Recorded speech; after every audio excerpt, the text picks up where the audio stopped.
السلام علیکم.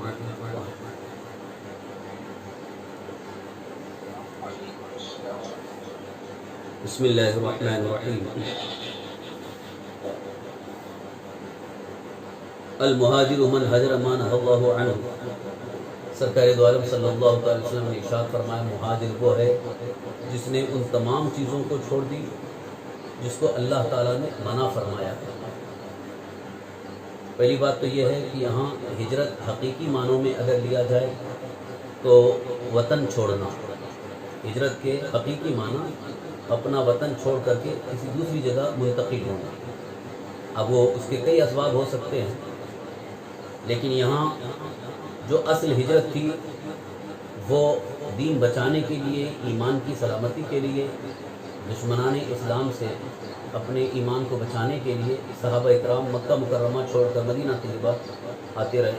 اس کو ہجرت کہا گیا. اور سرکار دو عالم صلی اللہ علیہ وسلم کی اتباع میں جتنی بھی ہجرت کی ہے وہ سب مہاجرین کہتے ہیں. لیکن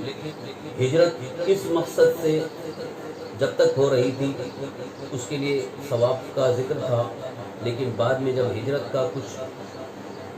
دوسرا سبب لوگوں نے پیدا کرنا شروع کیا، یعنی مال حاصل کرنے کے لیے یا کسی آسائش کے لیے، تو پھر اس ہجرت کا حکم بدل گیا. اسی لیے سرکار دو عالم صلی اللہ علیہ وسلم نے ارشاد فرمایا حقیقی معنوں میں مہاجر وہ ہے کہ جو اللہ تعالیٰ کی منع کردہ چیزوں سے باز آ جائے، چھوڑ دے. کیونکہ ہجرت کے حقیقی معنی تو وطن چھوڑ کر کے دوسری جگہ منتقل ہونا، لیکن اس کا جو یہاں پر ظاہری مفہوم ہے یا جو مراد لینی ہے وہ سرکار دو عالم صلی اللہ علیہ وسلم یہ ارشاد فرما رہے ہیں کہ لغوی اعتبار سے مہاجر چھوڑنے والے کو، حجر یہجر معنی چھوڑ دے، مہاجر چھوڑنے والا. تو وطن چھوڑنے والا ہی مہاجر نہیں، بلکہ مہاجر وہ ہے کہ جو وطن تو چھوڑا دین بچانے کے لیے،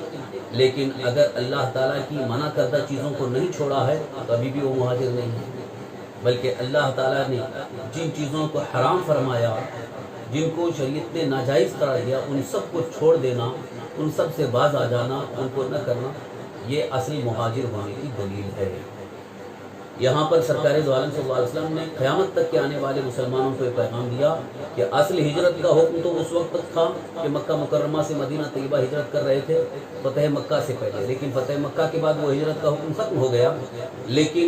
یہ لغوی معنی کے اعتبار سے ہجرت آج بھی باقی ہے کہ اگر کوئی بندہ مومن اللہ کی رضا کے لیے تمام ناجائز و حرام کاموں سے اپنے آپ کو بچا لیتا ہے، یا معاذ اللہ غفلت میں یا شیطان کے مکر و فریب کی وجہ سے کر رہا تھا لیکن اب احساس ہو گیا چھوڑ دیا، تو اللہ تبارک و تعالیٰ اسے بھی ہجرت کا ثواب عطا فرمائے. یہاں حضرت امام بخاری رحمۃ اللہ تعالیٰ علیہ نے اس حدیث کو اس طور پر بھی ذکر کیا اور یہ فرماتے ہیں کہ یہاں ابو معاویہ محمد بن خازم نے اس سند کے ساتھ بھی ذکر کیا ہے. فرماتے ہیں امام بخاری وقال ابو معاویہ حدثنا داؤد بن ابی ہند، کہ ابو معاویہ محمد بن حازم نے کہا کہ ہم سے حدیث بیان کی داؤد بن ابو ہند نے، وہ عامر سے، انہوں نے کہا میں نے سنا عبداللہ ابن عمر سے جو نبی کریم صلی اللہ علیہ وسلم سے حدیث بیان کر رہے ہیں. تو سرکار دو عالم صلی اللہ علیہ وسلم کی اس حدیث پاک کا خلاصہ سامنے آ گیا کہ مسلمان کامل طور پر مسلمان اس وقت ہوگا کہ اس کی زبان اور اس کے ہاتھ سے کسی مسلمان کو تکلیف نہ پہنچے، ایذا نہ پہنچے. اور حقیقی معنوں میں اللہ رب العزت کے نزدیک مہاجر وہ ہے کہ جو ان تمام چیزوں کو چھوڑ دے جن کو اللہ نے منع فرمایا ہے. شرعاً ناجائز و حرام چیزوں کو چھوڑنے والا یہ بھی مہاجر کہلاتا ہے، اسے بھی ہجرت کا ثواب ہے اور اس کا اجر بہت بڑا ہے. جیسا کہ قرآن پاک میں اللہ تعالیٰ نے ارشاد فرمایا وَأَمَّا مَنْ خَافَ مَقَامَ رَبِّهِ وَنَهَى النَّفْسَ عَنِ الْهَوَىٰ فَإِنَّ الْجَنَّةَ هِيَ الْمَأْوَىٰ. جس نے اپنے رب کی بارگاہ میں کھڑے ہونے کا خوف کیا اور اپنے نفس کو خواہشات سے روکا، خواہشات کی پیروی سے رک گیا، تو اس کا ٹھکانہ جنت ہے. یہ اس کا اجر و ثواب ہے اللہ تعالیٰ کی بارگاہ میں. باب ای الاسلام افضل. اب یہ مطلق باب قائم کر رہے ہیں لیکن عنوان یہ رکھتے ہیں ای الاسلام افضل، کون سا اسلام افضل ہے؟ عنوان کے اعتبار سے دیکھا جائے تو ذہن میں ایک سوال پیدا ہوتا ہے کہ کتنے اسلام ہیں.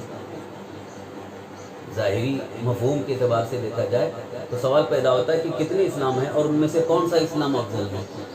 لہٰذا یہاں پر اسلام تو ایک ہی ہے، اسلام ایک ہی دین ہے، ایک ہی مذہب ہے، پھر کون سا اسلام؟ تو اس سے مراد یہاں پر مضاف محذوف ہے، ایو اصحاب الاسلام افضل، کہ اسلام کے ماننے والوں میں، اسلام قبول کرنے والوں میں سب سے بہتر مسلمان کون ہے، سب سے افضل کون ہے؟ تو سرکار دو عالم صلی اللہ تعالی وسلم کی بارگاہ میں یہی سوال ہوا، ایو الاسلام افضل. تو حضور نے اس کے جواب میں کیا ارشاد فرمایا؟ امام بخاری نے اس بات کی تحرر سے ذکر فرمایا. ذکر کرتے ہیں، حدثنا سعید بن یحیی بن سعید الاموی القرشی قال حدثنا ابی قال حدثنا ابو بردہ ابن عبد اللہ ابن ابی بردہ عن ابی بردہ عن ابی موسیٰ قال قال یا رسول اللہ ای الاسلام افضل قال من سلم المسلمون من لسانه ویدیہ. حضرت امام بخاری رحمۃ اللہ علیہ فرماتے ہیں کہ ہم سے حدیث بیان کی سعید بن یحیی بن سعید اموی نے، انہوں نے کہا ہم سے حدیث بیان کی میرے والد یحییٰ نے، انہوں نے کہا ہم سے حدیث بیان کی ابو بردہ بن عبداللہ بن ابو بردہ نے، وہ حضرت ابو بردہ سے، وہ حضرت ابو موسیٰ اشعری رضی اللہ عنہ سے، کہ فرماتے ہیں کہ لوگوں نے عرض کیا یا رسول اللہ کون سا اسلام افضل ہے؟ تو حضور اکرم صلی اللہ علیہ وسلم نے جواباً ارشاد فرمایا من سلم المسلمون من لسانہ و یدہ، جس کی زبان اور ہاتھ سے مسلمان محفوظ رہے. یہاں سند میں حضرت ابو موسیٰ اشعری ہے، ان کا نام عبداللہ ابن قیس، لیکن ابو موسیٰ سے بہت زیادہ مشہور ہیں. سن 6 ہجری میں، کہ یوں تو آپ پہلے اسلام قبول کر لیے تھے لیکن ہجرت کر کے حبشہ کی طرف تشریف لے گئے تھے، اور خیبر، غزوہ خیبر کے وقت پھر واپس تشریف لائے. مدینہ منورہ ہی میں آپ نے سکونت اختیار فرمائی. بڑی عظیم خدمات دینیاں ہیں، اور اس کے بعد کے کئی غزوات میں آپ شریک رہے، یہاں تک کہ حضرت عمر فاروق اعظم رضی اللہ عنہ کے دور خلافت میں بصرہ کا آپ کو حاکم بنایا گیا تھا. لہذا آپ جلیل القدر صحابہ کرام میں شمار ہوتے ہیں. حضرت ابو موسیٰ اشعری بڑے ذہین تھے، اور بہت قوت فیصلہ بھی آپ کو حاصل تھی، اور ساتھ ہی ساتھ فقہ میں آپ کو مہارت حاصل تھی، اس لیے صحابہ اور تابعین آپ کی طرف رجوع بھی فرماتے تھے مسائل میں. تو یہاں حضرت ابو موسیٰ اشعری رضی اللہ عنہ سے روایت ہے کہ انہوں نے کہا کہ لوگوں نے عرض کیا قالوا یا رسول اللہ. اب اس میں ہو سکتا ہو حضرت ابو موسیٰ اشعری خود سوال کر رہے ہیں اور ان کے ساتھ اور بھی ہیں لوگ، یا یہ بھی ہو سکتا ہو کہ کئی لوگوں نے حضرت ابو موسیٰ اشعری سے کہا کہ آپ سوال کیجیے، کیونکہ سب لوگ مل کر کے تو حضور سے سوال نہیں کریں گے، کوئی ایک ہی سوال کرے گا. تو پھر قالو، تو یہاں پر قالو فرمانا اس اعتبار سے ہے کہ حضرت ابو موسیٰ اشعری سے لوگوں نے کہا اور ان کو نمائندہ بنایا کہ ہماری طرف سے آپ سوال کریں. تو حضرت ابو موسیٰ اشعری رضی اللہ عنہ نے بارگاہ مصطفیٰ صلی اللہ تعالیٰ علیہ وسلم میں یہ عرض کیا یا رسول اللہ، لوگ پوچھتے ہیں، لوگ سوال کرتے ہیں کہ اسلام کا ماننے والا کون افضل ہے، یعنی کون شخص اسلامی اعتبار سے، اسلام دین کے اعتبار سے زیادہ افضل ہے، زیادہ بہتر ہے. رسول اکرم صلی اللہ علیہ وسلم نے ارشاد فرمایا جس کی زبان اور ہاتھ سے سارے مسلمان محفوظ رہیں وہ افضل ہے. ایک تو یہاں پر ای الاسلامی افضل سوال ہے، تو اس کا ہم نے اوپر ہی جواب دے دیا تھا کہ یہاں ایو اصحاب الاسلام، یہاں اصحاب مضاف محذوف ہے، یعنی اسلام کے ماننے والوں میں، مسلمانوں میں کون افضل ہے. تو سوال ان کا یہ تھا، لیکن جواب کیا دے رہے ہیں حضور اکرم صلی اللہ علیہ وسلم کہ وہ مسلمان جس کی زبان اور ہاتھ سے کسی کو ایذا اور تکلیف نہ پہنچے وہ بہت افضل ہے. تو اس کا ایک جواب یہ بھی ہو سکتا ہے کہ سرکار دو عالم صلی اللہ علیہ وسلم سے سوال کرنے والے جب سوال کرتے تھے تو سرکار دو عالم صلی اللہ علیہ وسلم چونکہ حکیم ہیں، اللہ تعالیٰ نے آپ کو علم اور حکمت عطا فرمائی ہے،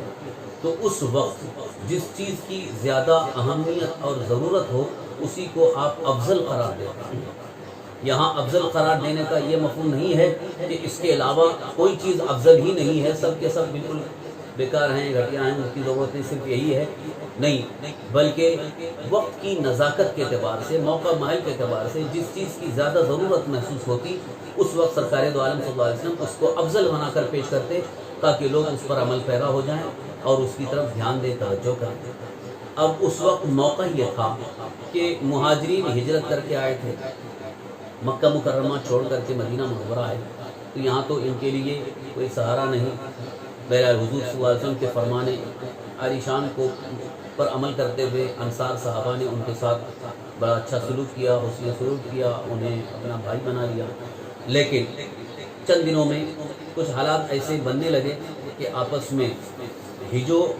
یعنی ایک دوسرے کے خاندانی معاملات کو لے کر یا پرانے اپنے جنگوں کو اور پرانے اختلافات کو لے کر کے ایک دوسرے کی ہجو کا سلسلہ شروع ہوا۔ ہجو یعنی کچھ ایسے الفاظ کہنا کہ جس کی وجہ سے تکلیف پہنچی، ارے تمہارے خاندان والوں نے تو ایسا کیا تھا،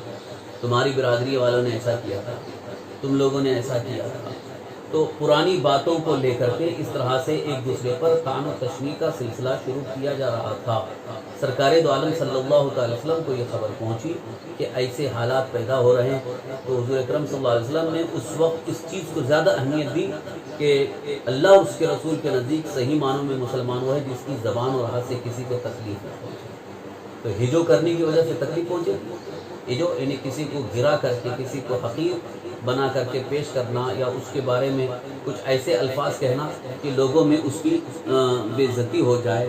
لوگ اس سے بدگمان ہو جائیں یا اس کو بالکل ہی گھٹیا سمجھ کر کے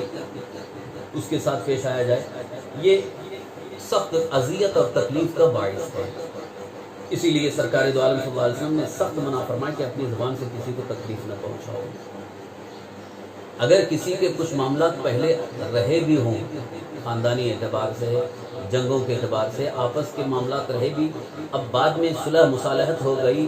آپس میں معافی تلافی ہو گئی، تو اب دوبارہ اس کا ذکر ہی نہیں کرنا چاہیے، اس کو واپس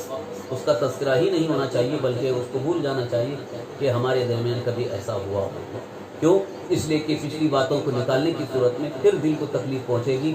اور آپس میں پھر دشمنی بڑھے گی، نفرت بڑھے گی۔ اس لیے سرکار دو عالم صلی اللہ علیہ وسلم نے فرمایا کہ زبان کو قابو میں رکھو، کنٹرول میں رکھو، پرانی باتوں کا تذکرہ بالکل مت کرو۔ اسی طرح سے زبان سے محفوظ رہنے کا ایک مفہوم یہ بھی ہے کہ کسی کا مذاق اڑانا، کسی کو برے القاب کے ساتھ یاد کرنا، جیسا کہ آج بھی لوگوں کے درمیان یہ چیز رائج ہے کہ اگر کوئی اس کے اندر کچھ عیب ہے، یا جیسے توتلانے کا عیب ہے، یا پست قد ہے، قد میں چھوٹا ہے، یا قد میں بہت لمبا ہے، یا بہت زیادہ دکھا، تو ان تمام چیزوں کو لے کر کے اس کو ایک برے نام سے یا پکارا جاتا ہے، تو یہ بھی ایذا اور تکلیف کا باعث ہے۔ یا اگر کبھی اس سے کوئی ایسی حرکت سرزد ہو گئی کہ جو گناہ ہے، خلاف شرع ہے، تو اب اس نے اگر توبہ کر لیا تو اب دوبارہ اس کا اس کے سامنے ذکر نہ کیا جائے کہ تم نے تو ایسا کیا تھا، تم تو ایسا کرتے تھے۔ لہذا ان تمام چیزوں کو مد نظر رکھتے ہوئے سرکار دو عالم صلی اللہ علیہ وسلم نے ارشاد فرمایا کہ میرے نزدیک، اللہ کے نزدیک صحیح معنوں میں مسلمان وہ ہے جو زبان کو کنٹرول کرے، قابو میں رکھے۔ تو یہاں بھی باب تو اوپر گزر چکا تھا، المسلم من سلم المسلمون من لسانہ ویدیہ، لیکن پھر یہاں پر اسی سے متعلق باب کا عنوان رکھا ای الاسلام افضل، اور حدیث پاک وہی پیش کی جو اوپر آپ نے ذکر فرمائی تھی، تو اس کو بطور تاکید لانا اس بات کی طرف اشارہ ہے کہ یہ سرکار دو عالم صلی اللہ تعالی وسلم کے نزدیک بہت ہی زیادہ اہم ہے۔ اس لیے حضور صلی اللہ علیہ وسلم کے اس فرمان کو دوبارہ پیش کر رہے ہیں کہ ایک صالح معاشرے کی تشکیل کے لیے اور پورے معاشرے میں امن و امان قائم رکھنے کے لیے اور معاشرے کی ترقی کے لیے یہ فرمان عالی شان بہت اہم اور ضروری ہے، جس پر عمل کرنا ہے۔ اگر اس پر عمل پیرا ہو جائیں یقیناً معاشرے کے سارے اختلافات ختم ہو جائیں گے، گھر گھر میں جو اختلافات ہیں وہ بھی ختم ہو جائیں گے۔ افضل افضل جب بولا جاتا ہے تو افضل کا ایک مفہوم تو یہ ہوتا ہے کہ ہر چیز سے افضل، یعنی اس کے ماں سوا جتنی بھی چیزیں ان سب سے افضل. لیکن ایک مفہوم اس کا یہ بھی ہوتا ہے کسی اور سے افضل، یعنی اس سے افضل یہ ہے. تو یہاں پر اضافی معنی میں افضل مراد ہے کہ جہاں اور دیگر مستحبات ہیں، جہاں اور دیگر امور ایمان ہیں، ان تمام امور کے اعتبار سے اگر دیکھا جائے تو اس وقت اس کی زیادہ ضرورت ہے، تو جس وقت جس کی زیادہ ضرورت ہوتی ہے وہ دوسرے کے اعتبار سے افضل ہوتا ہے. جیسے مثال کے طور پر ابھی لاک ڈاؤن کے موقع پہ اگر ہم یہ حکم دے دیں کہ لوگوں کو کھانا کھلانا افضل ہے، تو اس کا یہ مفہوم نہیں ہے کہ نماز سے بھی افضل ہے، روزے سے بھی افضل ہے، زکوٰۃ سے بھی افضل ہے، حج سے بھی افضل ہے، نہیں، بلکہ وہ عبادات کی افضلیت اپنی جگہ ہے، لیکن کسی موقع کے تحت جس چیز کی زیادہ ضرورت ہے، جس کی زیادہ اہمیت اس وقت محسوس ہو رہی ہے، تو اس کو افضل قرار دینا وہ بنسبت اس سے کم والے عمل سے افضل ہے. کہ جیسے اس وقت اگر ہم کہیں کہ کھانا کھلانا افضل ہے، تو اس کا مطلب یہ ہوا کہ اس کے علاوہ جو اور دیگر مستحبات ہیں ان سے یہ افضل ہے. دیگر مستحبات جیسے اب یہاں سے اگر کوئی اجمیر شریف جانا چاہتا ہے، عرس کے غرض سے جانا چاہتا ہے، بغداد شریف جانا چاہتا ہے، تو یہ ایک زیارت کی غرض سے جا رہے ہیں. اسی طرح سے عمرہ کے لیے جانا چاہتے ہیں تو یہ بھی ایک زیارت ہے، تو ایک مستحب امر ہے. تو اس میں جو خرچ ہو رہا ہے، اگر اس سے یہ کہا جائے کہ اس سے افضل یہ ہے کہ اس وقت کھانا کھلائے، تو اب اس کا مفہوم یہ نہیں ہے کہ اس سے ہمیشہ کے لیے افضل ہو گیا، بلکہ اس وقت اس کی زیادہ ضرورت ہے، اس لیے اس کو افضل قرار دیا جاتا ہے. تو یہاں پر افضلیت کا ذکر سرکار دو عالم صلی اللہ علیہ وسلم نے جو فرمایا، یہ اس کی وجہ یہی ہے. لہذا اس کا یہ مفہوم نہ لیا جائے کہ اب دیگر ساری عبادات سے افضل ہے، کہ خالی صرف اپنی زبان کو، ہاتھ کو محفوظ کر لیا، کنٹرول میں کر لیا، تو اب نماز کی اور دیگر عبادات کی ضرورت ہی نہیں. یہ غلط فہمی نہیں ہونی چاہیے، کیونکہ آج کل کچھ لوگ جو ہے وہ کچھ بڑے ہی غلط فہمی کے شکار ہوتے ہیں. یہ کہتے نظر آتے ہیں ارے ہمارا ایمان سلامت ہے، ایمان محفوظ ہے، اور ہم اپنی زبان اور اپنے ہاتھ کو کنٹرول میں رکھتے ہیں، لہٰذا ہم اللہ کے نزدیک سب سے بڑے مومن مسلمان ہیں، نماز نہیں پڑھیں گے تو بھی چاہیے. اور دیگر عبادات سے وہ روگردانی کرتے ہوئے یہی بہانہ کرتے ہیں. لہذا یہ شیطان کا وسوسہ ہے، دھوکہ ہے. جو نماز کی افضلیت ہے وہ اپنی جگہ ہے، افضل العبادات ہے، اس میں کوئی شک نہیں ہے. لیکن اس عمل کو ترجیح دیتے ہوئے نماز کو چھوڑ دینا، یا کسی اور عمل کو افضل قرار دے کر کے نماز کو مفضول قرار دینا، یہ غلط فہمی ہے، یہ نادانی ہے. ایسا بالکل ہرگز نہیں.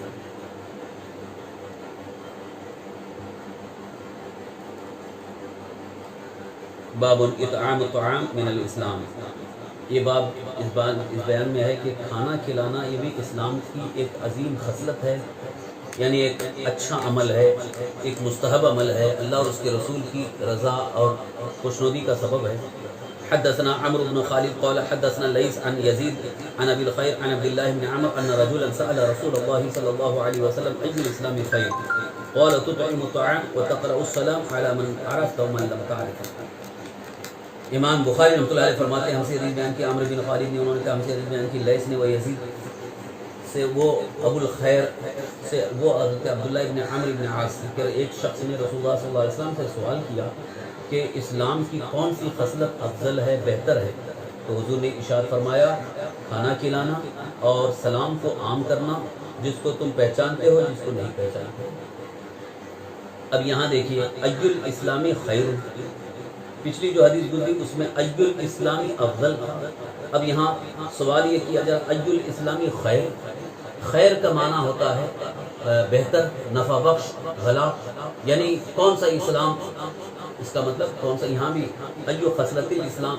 مضاف محسوب کیا جا سکتا ہے کہ اسلام کے خصلتوں میں، اسلام کے اعمال میں،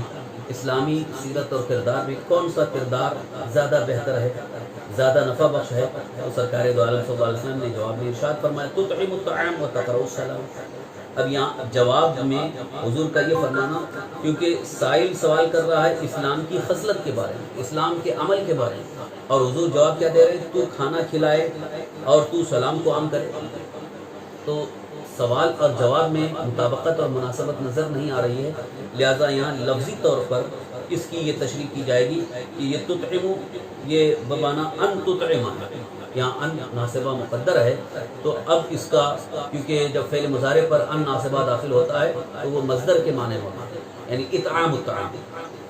سوال یہ تھا کہ اسلام کا کون سا عمل، اسلام کی کون سی خصلت زیادہ بہتر ہے، نفع بخش ہے؟ تو حضور نے فرمایا کھانا کھلانا اور سلام کو عام کرنا، یہ عمل زیادہ بہتر ہے، نفع بخش ہے۔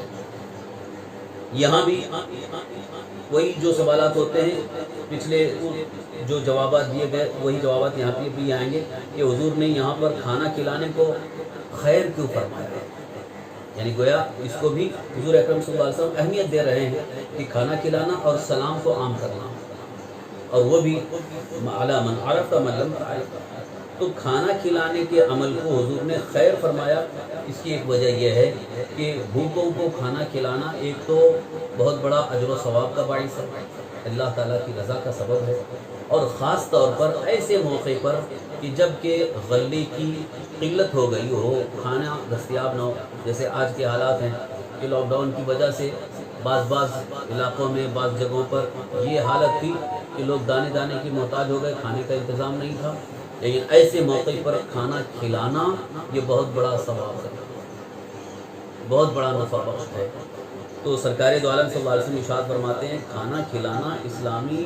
کردار میں، اسلامی سیرت میں ایک بہت ہی نفع بخش عمل ہے کہ اس پر بے پناہ اجر و ثواب حاصل ہو سکتا ہے۔ خاص طور پر بھوکوں کو کھلانا یہ اللہ تعالیٰ کو بہت پسند ہے۔ یوں تو یہاں حضور نے مطلق رکھا ہے کہ کھانا کھلانے کی جب بات آئے تو آپ اس میں جب عام دعوت کر رہے ہیں تو اس میں غریب بھی ہے، فقیر بھی ہے، مالدار بھی ہے، سب کھائیں گے تو سب کا اجر و ثواب ملے گا، یہ نہیں ہے کہ ثواب نہیں ملے گا۔ ہاں البتہ ثواب تو بہرحال ان سب کو ملے گا یا ان سب کے کھانے پر ثواب ملے گا، لیکن خاص طور پر بھوکوں کو کھانا کھلانا یہ اللہ تبارک تعالیٰ کی بارگاہ میں مقبولیت کا سبب ہے۔ اسی لیے حضور غوث پاک رضی اللہ عنہ ارشاد فرماتے ہیں میں نے نیکیوں کے دفتر کو تلاش کر لیا تو مجھے بھوکوں کو کھانا کھلانے سے بہتر نیکی نظر نہیں آئی۔ جو فرماتے ہیں اس لیے کہ بھوکوں کو کھانا کھلانا ایک پریشان حال،